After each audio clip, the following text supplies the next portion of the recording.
दोस्तों, आज सुनिए रस्किन बॉन्ड की लिखी कहानी 40 भाइयों की पहाड़ी। ये रस्किन बॉन्ड की रचना कश्मीरी किस्सागो से ली गई है।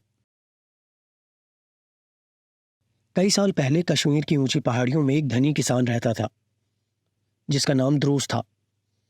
हालांकि उसके पास बहुत सारी भेड़ें और मवेशी थे, लेकिन वो और उसकी पत्नी दोनों दुखी थे क्योंकि उनके विवाह के बाद से बच्चे नहीं हुए थे। उनकी प्रार्थनाएं संतों, पीरों और साधुओं की प्रार्थनाएं भी बेकार चली गई थी। उनका कोई परिणाम नहीं निकला था। एक दिन सफर से थका हुआ एक पीर गांव में से होकर गुजरा। वो श्रीनगर में बागों और मेवों के उद्यानों के बीच में आराम कर रहा था। जब वो द्रूस के टेंट के पास से गुजर रहा था, पीर ने आवाज लगाई, अल्लाह के नाम पर अपनी खैरात मुझे दे दो। मेरे पास ना तो गोश्त है और ना ही रोटी का कोई टुकड़ा। लेकिन द्रूस ने जवाब दिया, मैं अपनी जिंदगी के हर दिन दयालु रहा हूं, लेकिन अभी तक मुझे एक बेटे का वरदान नहीं मिला है, इसलिए मैं तुम्हें कुछ भी नहीं दूंगा। जिसे जन्नत ने मना कर दिया उसे कौन मंजूर कर सकता है? पीर ने निढाल होते हुए कहा और दूसरे टेंट की तरफ चल दिया। लेकिन पीर का युवा शिष्य जो पीछे आ रहा था, उसने आश्वस्त होकर अनुभव किया कि उसके पास दुखी दंपत्ति को संतुष्ट करने की शक्ति थी। उसने 40 कंकर इकट्ठे कर कर बिना बच्चे वाली स्त्री की गोद में रख दिए और उसे आशीर्वाद दिया। निर्धारित समय पर उस स्त्री ने पूरे 40 बेटों को जन्म दिया, सबको एक ही समय में। द्रूस बहुत परेशान और चिंतित हो गया। उसे विश्वास हो गया कि वो इतने सारे बच्चों को नहीं पाल सकेगा। हम 40 बच्चों के लिए रोटी नहीं जुटा सकते, वो अपनी पत्नी से बोला। इसलिए केवल एक चीज है जो हम कर सकते हैं, अपनी पसंद के एक लड़के को रख लें, शेष 39 लड़कों को जंगल में ले जाएं और उनको वहीं छोड़ दें। इसके अलावा हमारी कठिन परिस्थिति से निकलने का हमारे पास कोई और रास्ता नहीं है। इसलिए एक को छोड़कर सभी बच्चे पहाड़ों पर ले जाए गए और भेड़ियों की दया पर वहीं छोड़ दिए गए। उन्हें मरने के लिए छोड़ दिया गया। लेकिन एक दिन पहाड़ी में अपने भेड़ों के झुंड को चराते हुए एक गडरिये को एक हिरण का खास व्यवहार उन चट्टानों और बॉल्डरों की तरफ ले गया जिन्होंने एक कंदरा का मुख बंद कर रखा था। वहां उसने पाया कि बहुत संख्या में बच्चे जंगली ट्यूलिपों के बीच में खेलते हुए इधर से उधर दौड़ रहे थे। गडरिया लड़का डर गया। ये बच्चे कौन हो सकते हैं? उसने आश्चर्य से पूछा, ये इस निर्जन इलाके में कैसे आए? शाम को उसने अपने अनुभव के बारे में अपने पिता को बताया और वो खबर ऐसी फैली जैसे उसे हवा ने फैलाया हो।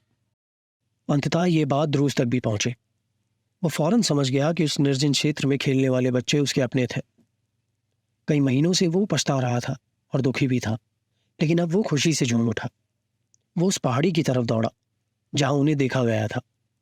उसने वहां देखा कि वे नन्हे नन्हे बच्चे जंगली जैतून और पिस्ता के पेड़ों के बीच छुपा छुपी खेल रहे थे।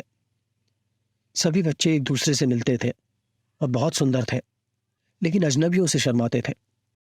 जब द्रूस उनसे बोला तो वे दौड़ गए और खुद को गुफाओं में छुपा लिया। उसने एक दिन और एक रात का इंतजार किया, लेकिन वे अपने छुपने के स्थान से बाहर नहीं आए और वो भारी मन से अपने घर लौट आया। उसकी पत्नी, जिसका दिल अपने खोए हुए बच्चों की चाह में दुखी हो रहा था, उसने एक अन्य पीर से सलाह ली।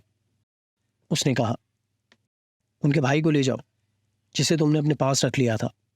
उसे लेकर उस पहाड़ी पर जाओ जहां वो खेलते हैं। जब वहां पहुंचो तो उसे नीचे उतार देना और खुद छुप जाना। ममता से अभिभूत मां ने ठीक वैसा ही किया जैसा उससे कहा गया था, और सच में वही हुआ। बच्चे उसके प्यारे बेटे के साथ खेलने के लिए बाहर निकल आए। नन्हे अजनबी और उसकी मधुर आवाज से आकर्षित होकर वे उसके पीछे पीछे अपनी मां के पास आ गए, जिसने उन्हें गले से लगाया और मिठाइयां दी, और जल्दी ही बिना किसी कठिनाई के वे उन्हें अपने घर तक ले आई। द्रूस बच्चों को वापस पाकर इतना खुश था कि उसने गरीबों को उपहार और भोजन बांटा और गांव में संगीत तथा भोज का आयोजन किया। उसने सभी 40 बच्चों को नमाज अदा करने और पवित्र किताब पढ़ना सिखाया। लेकिन अल्लाह का फरमान यह था कि देवदूत अजराइल एक ही समय में 40 की सांसें ले ले। सारे 40 बच्चे अचानक एक ही दिन मर गए। पूरे गांव में मातम छा गया और लगातार 3 दिन और 3 रातों तक दुआएं की गई। अंतिम संस्कार में भाग लेने आए अनेक मित्रों के लिए भोजन तैयार किया गया। उसके बाद 40 भाइयों को उसी पहाड़ी पर ले जाया गया जहाँ वे पाए गए थे, और एक सुनसान क्षेत्र में उसी पहाड़ी में उन्हें दफना दिया गया जहाँ वे जंगली ट्यूलिपों के बीच खेलते थे। और आज के दिन तक बच्चे अभी भी रहस्यमयी पर्वत पर घूमते हैं, जिसे कू चेहलतान 40 भाइयों की पहाड़ी के नाम से जाना जाता है। दोस्तों, आप सुन रहे थे कहानी 40 भाइयों की पहाड़ी, जो कि एक कश्मीरी लोक कथा है जिसे लिखा था रस्किन बॉन्ड ने। आपको ये कहानी कैसी लगी, आप हमें कमेंट बॉक्स में ज़रूर बताइएगा। और भी कहानियाँ सुनने के लिए आप इस चैनल को सब्सक्राइब कर सकते हैं। मिलेंगे एक और कहानी के साथ। धन्यवाद।